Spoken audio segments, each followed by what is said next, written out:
So, kisa excited sa pulong sa Ginoo. Amen. Kisa naala si Jam, patas ang kamot. Wala mo ba, no? But last si Jam, nagstorya ta about kang John. John the John the Baptist niya yung sumpay. John, son of Zebedee. So, grabe. Matotong topic, no? And hopefully, kay every time si Jam, kay nakadyo kay makatunan, nakakay mauli sa inyong balay, nakakay madala sa imo ang una-una o kasing-kasing ba? Mo dyan na ang permanente goal sa si Jam na dili lang kay, naamo dira, lingkod mi dira, sitting pretty lang, sitting handsome, but nakadyo natunan. Amen ba? Amen and amen. Balag, gamay lang, pero basta naa sa mo tag-i-apply, powerful kay na nga learnings nimo. So, John, as a recap kay nahimo siyang disciple. Kasi mga disciple, patas ang kamot. Amen. Kasi gusto mo appeal sa inner circle ni Jesus, patas ang kamot. Amen. Kana mo na, duha ka topic, duha ka point nato. Appeal ta, mahimo tang disciple, then mahimo tang part sa inner circle, meaning mahimo kang intimate ni Jesus. So, kana rin pinakapunto, last si Jam. And karon narapod tayo duha ka punto. So, kasi excited! Amen. So, manindog ta sa ato ang paghatag og respeto sa pulong sa Ginoo. Dahil atong basahon ang ako rin mabasa, just listen to the listen to the word na kinasing-kasing na imong kalimtan ang mga sayop na ako na nasturya diari kinakaingon kog world pero word dito no. But really, as we stand up, focus to the word and listen to the word of God. Pwede maton abaton. Amen. Matthew 5:13-16. You are the salt of the earth. But if the salt loses its flavor, how shall it be seasoned? It is then good for nothing but to be thrown out and trampled underfoot by men. You are the light of the world. A city that is set on a hill cannot be hidden. Nor do they light a lamp and put it under a basket, but on a lampstand, and it gives light to all who are in the house. Let your light so shine before men, that they may see your good works and glorify your Father in heaven. Let's pray. Father in heaven, thank you for what you've done. Thank you, Jesus, for what you've done on the cross for us. Salamat kay Ginoo sa imong word karon.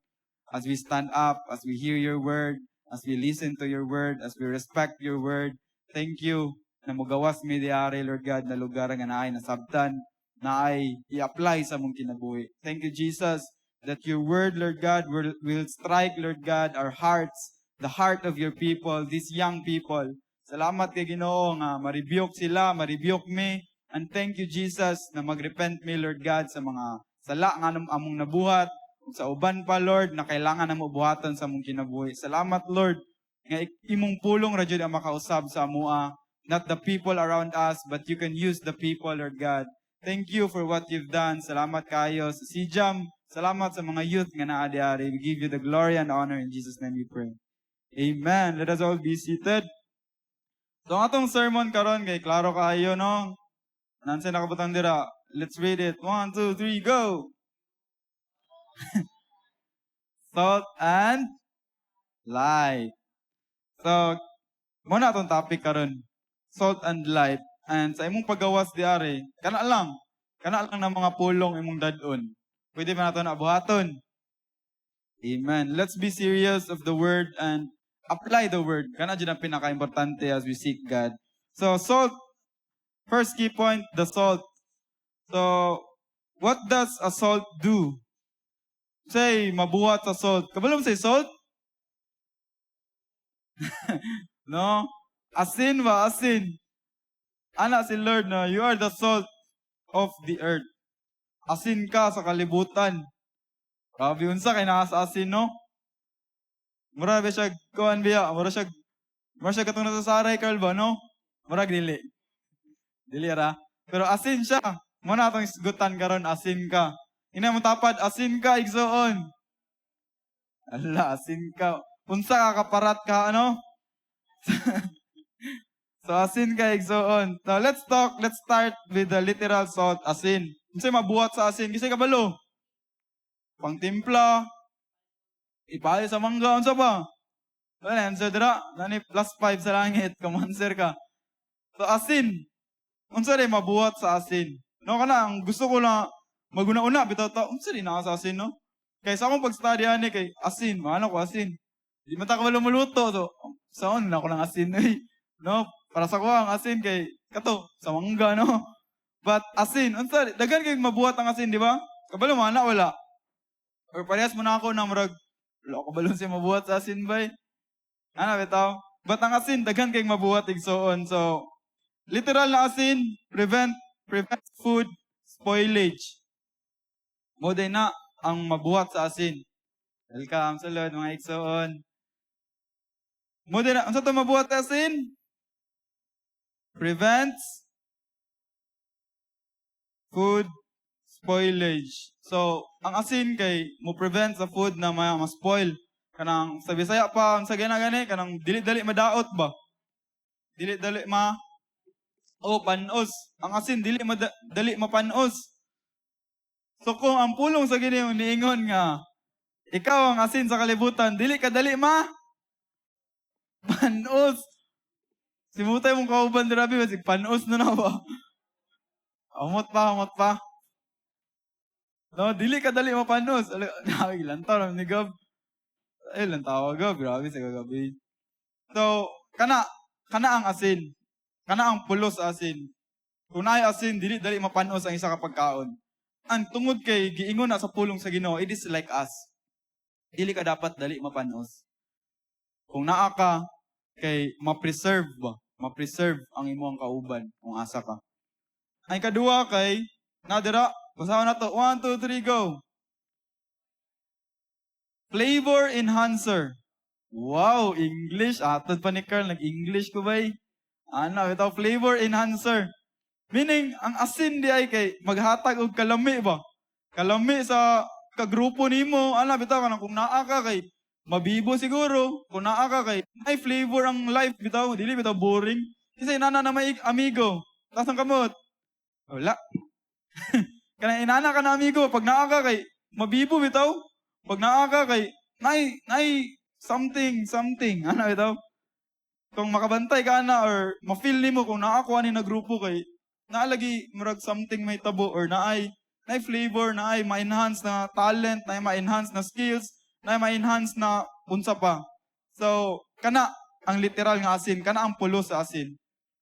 And ayos lang kayo ang pulong sa Ginoo igsoon na kung maingon si Lord na you are the salt kay kana galing ang salt jud mismo bitaw kay ang illustration gani kay legit kay ba? Wala ang salt inani man. Then, niana si Lord na asin ko sa kalibutan.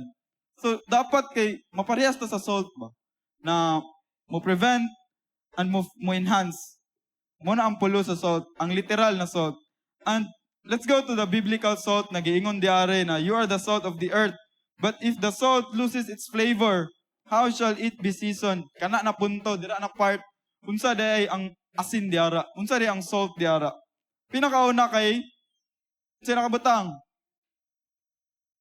Protection. Muna ang pulos di adto na verse. Like dili ni siya literal na asin na, pero kato siya na verse. You are the salt of the earth. Unsay pasabot sa ginawa na. Meaning protection na mo protect ka sa mga tao na nagpalibot sa imuha. Mga tao kung asa ka ibutang kay kung naa ka kay ma-feel nila na protected sila. And unsay kalainan sa literal o sa dili literal. Diba? Prevents food spoilage. Ang Bible kay nag-ingon ng protection. Pero galing, wala siya kalainan. Kalainan, wala.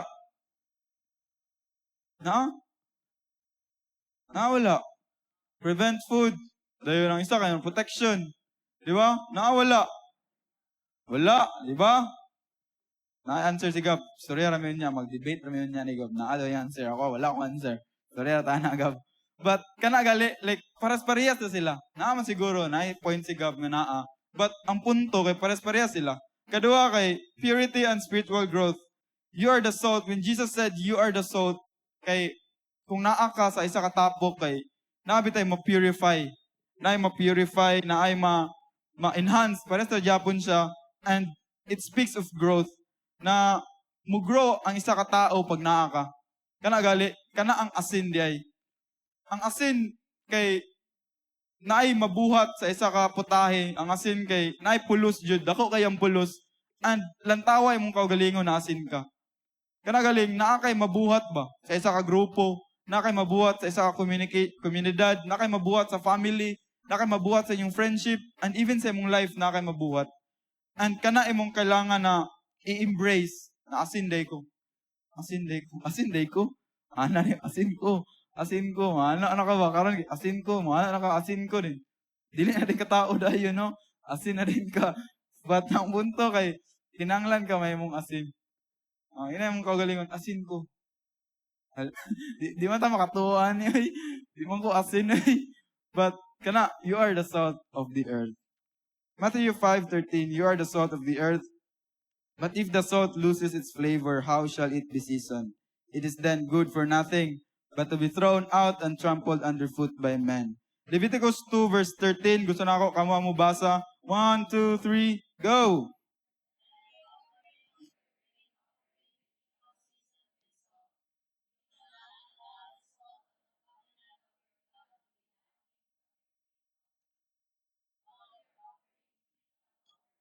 So sa unang panahon, kay itong wala pa mga tao, ang pulong sa Ginoo naana. Moto mana dili. Diba? Naana ang pulong sa Ginoo, naana si Lord, naana ang tanan, siya nagbuhat sa tanan. Sa unang panahon ang mga Israelites kay mag-offer sila kang Lord. Dayon na-amaze ko kay every time mag-offer day sila kay naay asin. Ano kung ano ka na asin no? Ano ka na asin? But salt means purity.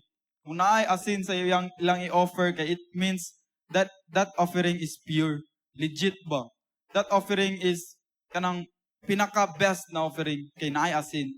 And ang last na punto diara, with all your offerings, you shall offer salt. Kana ay lang ginabuhat sa una. Inaana ka powerful ang asin. Tungod kay powerful kay ang asin, then pag-abot sa New Testament, niana si Lord na you are the salt.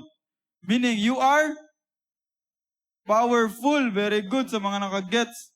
You are powerful. Na kung imo i-embrace na asin ka, you are powerful. Na kay mabuhat bitaw. Na kay mabuhat sa imong family, sa imong friends, sa tanang nagpalibot sa imo sa church, na kay mabuhat if you think and know na asin ka. You are the salt. Imagine ang pagkaon na walay asin. Lami dili. No, imagine ang basta walay asin kay walay lami. Ano bitaw? Di ka maka-explore og mga foods kay di mo kabalo maluto. But ang punto kay naay pulos ang asin and powerful kay ang asin.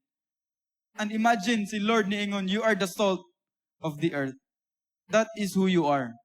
And that is powerful you are. Inana ka powerful when you have Jesus in you. Na, Lord, ikaw man nag-ingon ako na asin ko. Kaya disipulo man ta ni Jesus. Amen. And that is the power of a salt. Amazing lang kayo si Lord kay kanang we can really learn from everything gani. Even asin, kanang gusto yun si Lord ba na i-open bitaw nato tong mind. I-open nato tong mind to learn, and never stop learning. Grabe, imagine na guys, asin. Sa asa ka asin, ma-learn nimo na powerful kay ka. Inana ba kanang sa ant na pod, mga inana gali, ang punto ni Lord kay, if you have the heart to learn, if you have the heart na, Lord, I want to learn something from this. I want to learn something from these circumstances maybe, from this problem maybe, from this life that I have, I want to learn something from it. You will learn something. Amen ba? The point is, never stop learning. Kinanglan ka mo learn ba na? Unsay masabta na ako aning pulong sa Ginoo. Nga niingon, you are the salt of the earth. Unsa din ni? Unsa din na? Meaning, nakay pulos, you are powerful. Muna siya. You are powerful. Nakay pulos. And kung nakaka sa grupo kay, there is flavor in it. Ay kalipay, basta ma-feel nimo ba na, lahi ra jud. Example, magkauban tang tanan, mga believers, lahi ra jud kung mag-uban tang tanan ng mga asin. Di ba? Mag-uban tang tanan ng mga asin. Na ito. Or sa grupo nga, kabalo ka na, duwa mo Christians, lahi ra jud, di ba? Na-feel niyo wala. Kung kay ko. Na-feel niyo wala? Na-feel. Na-feel gamay. Ano bitaw? The point is, you are the salt of the earth. You need to embrace that one. Na, Lord, naade ko'y pulos. Naade ko'y padulngan sa kinabuhi. Inaani rin akong purpose. Salt day ko sa earth. Kung naa ako sa grupo, ako rin ang maghatag og flavor. Grabe ka power sa pulong sa Ginoo. But it seems like, di man ako, Lord. Kung naa ako sa grupo kay, mo blend mo ko sila. Bantog siguro hilom kay mo no. Kay marag, dili pa man ako. Ana ba? Salt, nakipulos, dili man ako. Marag, inana, gani. But I tell you, kana ang pulong sa Ginoo. I don't know kung unsa ka sa imong grupo, unsa ka sa imong family, but the word of God is real. And it is powerful. Siguro kita lang ang murag, wata ka balo ba? Dili ta ginahan mo learn bitaw na ako day na asin day ko. Naada ko'y pulo sa grupo. Naada ko'y pulo sa team. Balag bench ra ko, naada ko'y pulo. Kusugay kong pakpak. Go gab! Ana sigaw ba? But kana gali kanang asin ka na kay pulos. And maybe karon kay dili pa nimo mabati na asin day ko. Naada ko'y pulo sa grupo. But I tell you, the word of God is legit. And bala pag unsay mong gibati karon, mo na ikaw. Asin jud ka. Asin ka. Kung kaugalingon, asin ko. Asin lagi ko, balik-balik maning asin. Ana gali, asin jud ka na nakaipulos gani, nakaipadulngan, nakay mabuhat sa kalibutan. And amazing kayo si Lord, kailangan lang dyan ta mo learn. Kailangan ta mo embrace. Kailangan ta mo ingon na gusto ko may mong asin. And we can learn from it, even the bad things, but the question really is, are you willing to learn? Kana ang pinakapangutana natong kagabion na karon. Ginahan ba jud ka makatuon? Gusto ba jud ka makabalo? O unsa ang giingon sa Ginoo sa imuha? Gusto ba jud ka mo embrace sa word ni Lord? Or gusto ra ka mo embrace sa imong kagalingon na inani ko, self-pity, wala ko'y pulos, inani na pud ko, inani na pud ko. Nakay nabuhat na sala, wala na pud ko'y ayo, makasala na pud kay ko. But the word of God, mausab ba day na? No. Dili mausab ang Ginoo. He is the same yesterday, today, and forever. Forever. So, ang pulong sa Ginoo legit kayo and kinahanglan lang nimo siya i-embrace. And that is who you are. That is who we are. You are the salt of the earth. Are you willing to learn? Jesus' illustration about the salt is very powerful because even today as we speak, asin. Di ba? Nawala ang asin na Nawala. Kamu may nawala. Nawala ang asin na Di ba? Gyapon pila na ni ka tuig, pila na ni ka even Leviticus, pila na ka years ba? Gastorya na sila asin. Antod karon gyapon ang asin. Inana ka powerful si Lord. Yung illustration kay power kay ba na gyapon antod karon. And that is why the Bible is still legit and kana bitong matuuhan, masaligan, kaniya kong tuuhan na pulong sa Ginoo kay tinuod man siya. Ang asin gani naapanato karon wajud nawala. Inana pod ang pulong sa Ginoo. To be a salt, you must, number 1. Pali kog basa. Protect. Kung gusto ka mahimong asin kay kinahanglan ka mo protect. Protect the people around you from being contaminated. Everybody say contaminated. Inana day ang asin. You protect the people from being contaminated. Unsa din ang contaminated? Kana galing gikauna sa sistema. Anong akong amigo kay inaani na siya, padulong na siya dito rin. Ako kay padulong ko sa Sijam. Siya kay padulong siya dito sa siya padulong. Inana gali contaminated by the world. And tungod kay ikaw ang asin, nakay mabuhat ana. Nakay mabuhat sa imong amigo, sa imong family, sa imong loved ones na na-contaminated na by the world, by the sin of the world. Kung unsa man ang kabalo jud ka na pangkalibutanon, ikaw jud mismo kabaluan na this is not right. This is wrong kay dili man siya right. And kabalo ka na na-contaminate ng isa ka tao ba? Tungod kay asin ka. Pero siguro wala pa nimo na embrace na asin ka. Kailangan nimo siya embrace first and you will do something to that person na na-contaminate. Na tabangan ako ni. Invite na ko si Jam. Ipakita na ako ang gugma sa Ginoo na gihatag niya sa kuha para sa iya. So, kana atong buhaton. Number 1 kay mo. Number 2 kay mo. Purify. Kana bitaw tungod sa imong life kay makakita kag transformation sa isa ka life. Inana ang purify na tungod sa imong life kay makaila siya ni Jesus and iyang life ma-transform. Kana ba? Ikaw day mo purify as a salt kay kung naa ka sa iyang kinabuhi, i-share nimo si Jesus sa iyang life and it speak of growth. Mabuhat nimo ni kung ni-grow na ka in Christ. Dili po nimo ni mabuhat kung wala ka ni grow, meaning wala ka kabalo, na love kay ka ni Lord, wala ka kabalo, di ka kabalo mo share sa gospel, wala ka natudluan sa imong group leader, dili nimo ni mabuhat, but kung nabuhat na nimo, kung kanang gitudluan kag ayo, this church na gitudlo na pag unsaon pag-share, 3 circles, dagan pagpamaagi, John 3:16, maka-share na ka. Inana ang pag-purify, inana ang salt, you purify the other person around you na makaila sa Ginoo. So, inana day ang salt, inana dapat ta. Inana ta dapat. Pero, ang pangutana, inana ba ka? Kinsa inana?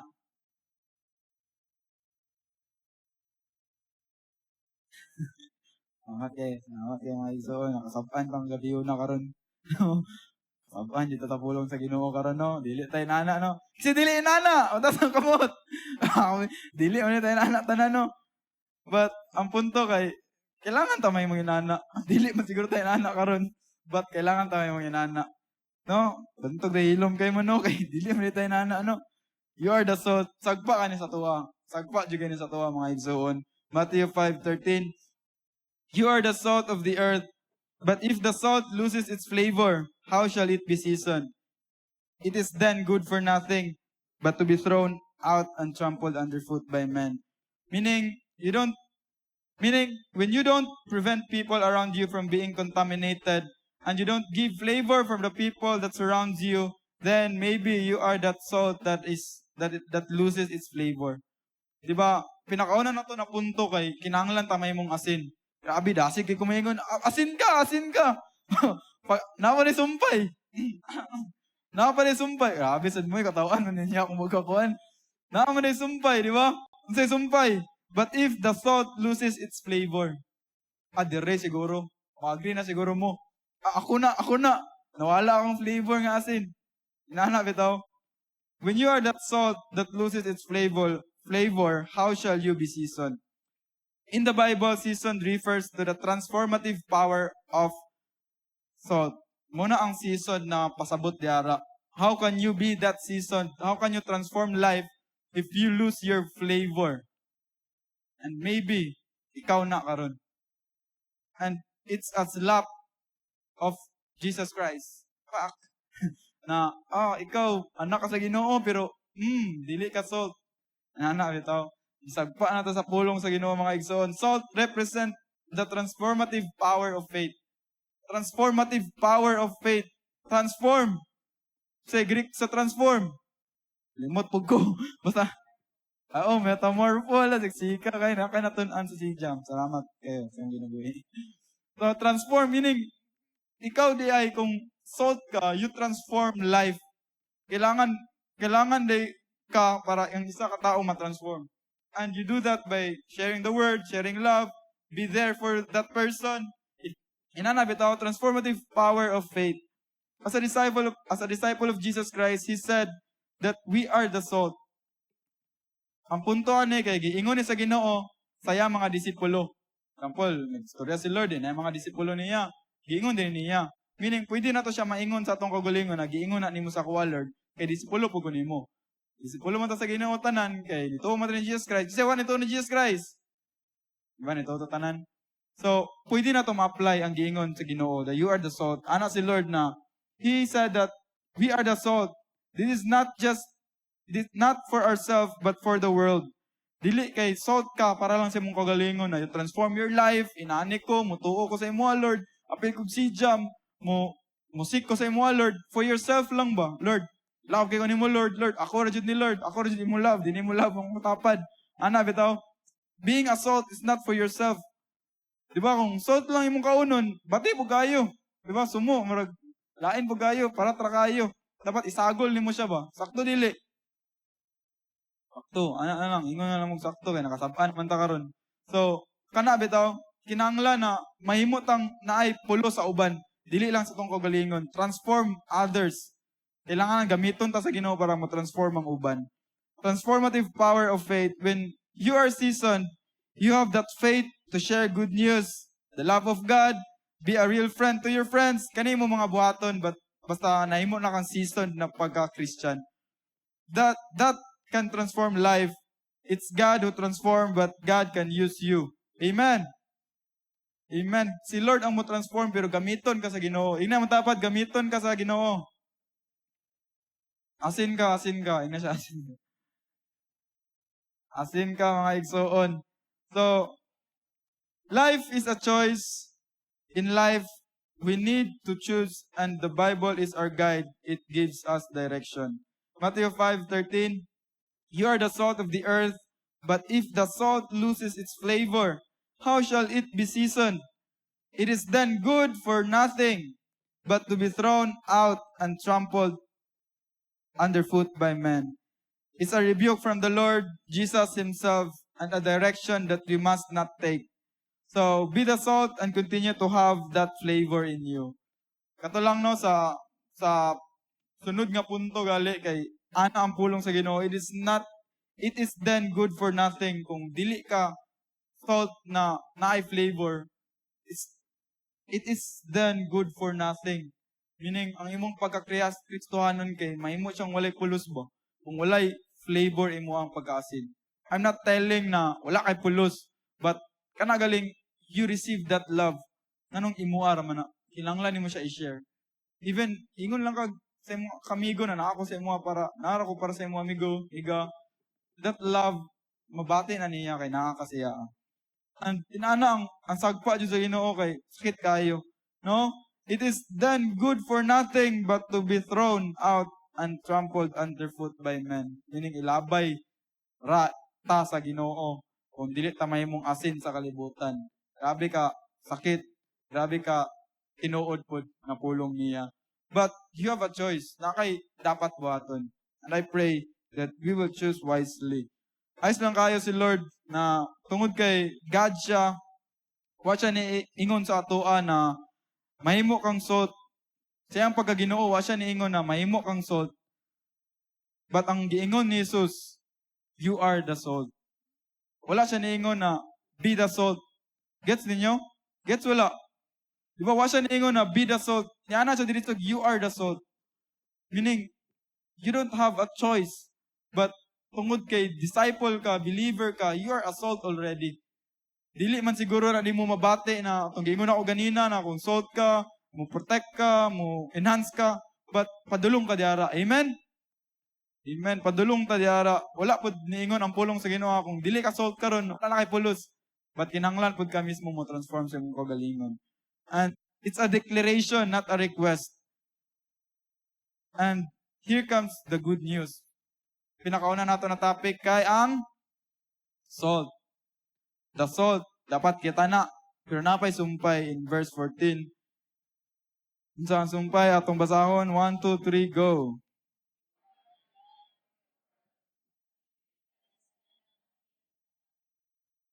Atong topic karon kay salt and light. So, grabe kayong pamugas na ikong storya sa salt ba, no? Yaani ka, salt ka, salt ka. But, diari kay children there dapita kanang light lang. You are the light. You are the light of the world. And diari na punto kay na-remember na ako ang gingon ni Jesus ba na part siya 7 I am John 8 verse 12. Then Jesus spoke to them again saying, I am the light of the world. He who follows me shall not walk in darkness but have the light of life. So, niyana si Lord na you are the light of the world. But at the same time, niyana siya na I am the light of the world. So, asa man jutaan ni Lord? You are the light or I am the light? Ang punto kay when we have Jesus, we also be a light of the world. So, you are the light of the world. Nabaday light nga nasa ilalom. Diba ang light nasa? Meaning, ipakita ni mo nga light ka.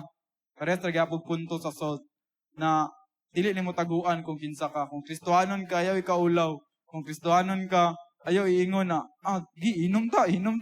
Ano ito? Mingon dyan, dili ko, kay Kristohanon ko, nito ako sa Ginoo. Inanagali, be firm. be a light of the world. So I conclude that we can really be like Jesus Christ. Tungod kinihana siya na I am the light, then ihana po siya, you are the light. So we can be like Jesus Christ. Kasi ginahan may mong Jesus Christ. Na, bahala ka diya. Grabe sa mo. Kana ang pinaka-goal nato, kanang example nato sa life ba. I want to be like Jesus Christ. Be the light and be the salt. Matthew 5:15-16. Nor do they light a lamp and put it under a basket, but on a lampstand, and it gives light to all who are in the house. Let your light so shine before men, that they may see your good works and glorify your Father in heaven. So, as a light, let your light shine. Ipakita sa tanan nga naa kay Ginoo. Ipakita sa tanan nga buhi imong Dios, pinaagi sa imong kinabuhi. Be the salt and be the light. So, as a conclusion, Galatians 2:20, I have been crucified with Christ. It is no longer I who live, but Christ lives in me. So, gingon ni Carl ganina na it's no longer I who live, but Christ lives in me.